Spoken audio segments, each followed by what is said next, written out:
Prime Minister James Marape was welcomed back into the country by government ministers at the APEC terminal in Port Moresby yesterday after his high-level bilateral meetings overseas for almost 3 weeks.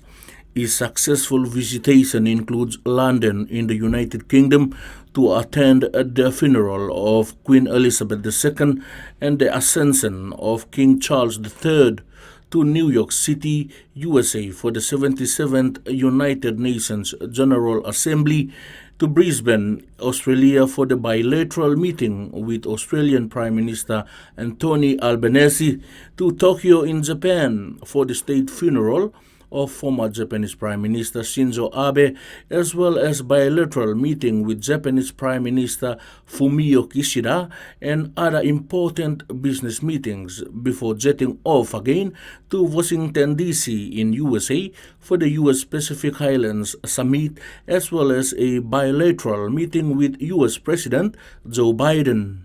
In the UK, the discussion with King Charles III touched on forest conservation in PNG, which is consistent with the thinking of the Marape government and with economic return to the country. I just want to appreciate the Honourable John Rosso for his leadership in my absence, as well as all the ministers and all members of Parliament.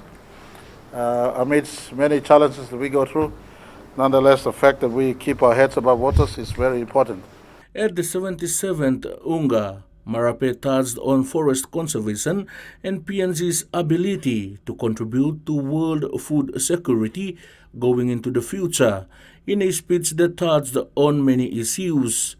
In Australia, Marape discussed with his counterpart on PNG looking into educating more of its people in Australia, secure employment on the farms, as well as increase trade between the two nations. Whilst in Japan, PM Marape discussed with Japanese Prime Minister on the possibility of PNG becoming a major supplier of LNG to Japan, as Japan being one of the biggest buyers of PNG liquefied natural gas, coffee, tuna, timber, and copper.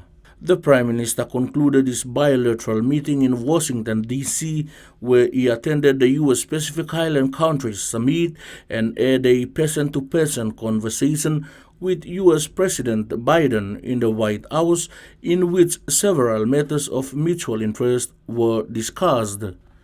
Freddie Moe, TV1 News.